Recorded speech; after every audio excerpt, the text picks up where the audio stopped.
Oke teman-teman, selamat datang kembali di channel saya dengan saya Raymond.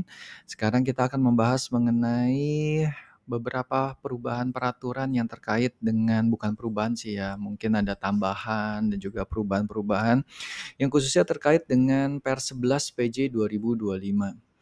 Nah, kalau kita melihat di dalam tulisan DDTC ini, kita bisa lihat bahwa SPT Cortex sekarang ada lampiran khusus untuk perinci biaya natura hingga NPL.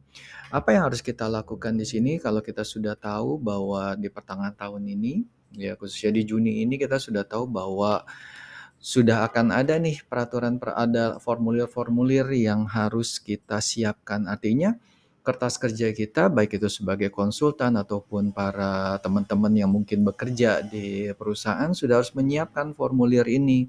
Jadi dicicil gitu ya setiap bulannya. Jadi jangan sampai nanti di akhir tahun baru dibuat, nanti nggak keburu gitu ya. Nah kita baca mulai ya. Format SPT tahunan wajib pajak badan pada era Cortex turut dilengkapi dengan lampiran khusus yang perlu digunakan untuk memerinci biaya-biaya tertentu. Merujuk pada lampiran H per Dirjen per 11 PJ 2025, lampiran dimaksud adalah lampiran 11A, yaitu rincian biaya tertentu. Lampiran 11A diisi bila dalam SPT induk wajib pajak menyatakan membebankan biaya promosi dan penjualan, penggantian atau imbalan dalam bentuk natura dan atau kenikmatan, biaya entertainment, dan atau piutang yang nyata-nyata tidak dapat ditagih. Jadi ada berapa? Yang pertama adalah ketika ada kaitannya dengan biaya promosi dan penjualan.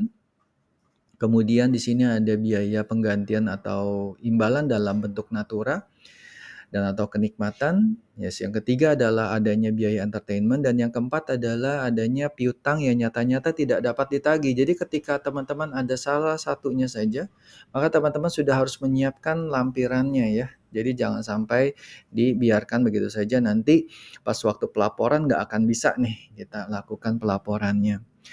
Nah, SPT tahunan wajib pajak badan dalam mata uang rupiah bla bla bla dibuat sesuai contoh format sekian ya.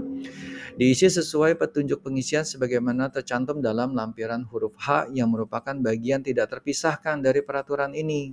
Nah, dalam lampiran 11A ini, SPT tahunan wajib pajak badan terdiri dari 5 bagian. Yang pertama, daftar nominatif biaya promosi dan penjualan, serta penggantian atau imbalan dalam bentuk natura dan atau kenikmatan.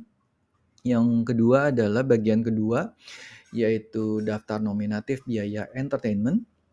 Dan yang ketiga adalah daftar piutang yang nyata-nyata tidak dapat ditagih. Ya, yang keempat itu adalah perincian bagi wajib pajak, pemberi natura dan atau kenikmatan. Oke. Jadi kalau yang pertama itu daftar nominatif biaya promosi dan penjualan nih ya, terkaitnya biaya promosi dan penjualan serta penggantian atau imbalan dalam bentuk natura. Kalau ini perincian bagi wajib pajak pemberi natura dan atau kenikmatannya. Kemudian di bagian kelima ini daftar debitur kredit kurang lancar atau non performing. Oke. Kalau kita lihat di sini ya, kita besarkan dulu ya. Ini nggak bisa digedein ya. Kalau kita lihat di sini, kita jelas sekali dari sini ada tulisannya daftar nominatif biaya promosi dan penjualan serta penggantian atau imbalan. Nah, apa saja sih yang harus disiapkan? Yang pertama harus ada nomor identitasnya nih. Data penerimanya harus ada nomor identitas. Kemudian namanya, alamatnya, tanggal, jenis biaya, nilai, keterangan. Jadi sudah ditentukan gitu ya. Kemudian pemotong atau pemungutnya, jumlah PPh-nya berapa, terus nomor bukti pemotongannya berapa ya. Kemudian begitu juga dengan daftar nominatif biaya entertainment. Pemberian jadi dibagi menjadi 3, yaitu pemberi entertainmentnya siapa, relasi usahanya siapa, kemudian keterangan.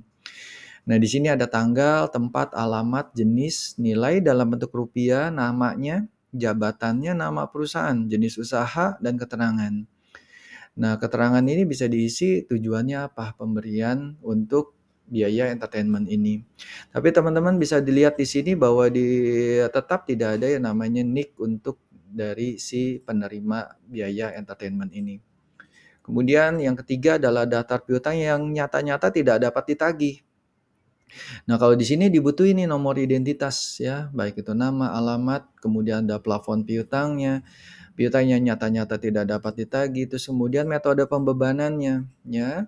Terus jenis dokumen pembuktian yang disyaratkan. Nah, kemudian kita lanjut. Lampiran 11A bagian 1 digunakan untuk melaporkan perincian biaya promosi serta imbalan dalam bentuk natura dan atau kenikmatan. Pada lampiran ini wajib pajak perlu melaporkan identitas penerima. Ya, beda dengan daftar biaya entertainment. Nilai biaya yang dikeluarkan hingga PPh yang dipotong. Kalau bagian kedua digunakan untuk melaporkan berbagai bentuk biaya entertainment termasuk representasi, jamuan, dan sejenisnya yang dikeluarkan oleh wajib pajak. Pada lampiran ini wajib pajak perlu memerinci jenis dan nilai entertainment yang diberikan hingga identitas relasi usaha yang diberi entertainment, tapi tidak ada nomor identitasnya. Oke? Di bagian ketiga digunakan untuk memerinci piutang yang nyata-nyata tidak dapat ditagih. Ya, pada lampiran ini wajib pajak perlu memerinci nama debitur. Intinya adalah nomor identitasnya. Dari plafon piutang sampai nilai piutangnya. Kemudian di lampiran 11A bagian 4 digunakan untuk melaporkan perincian pemberian natura dan atau kenikmatan.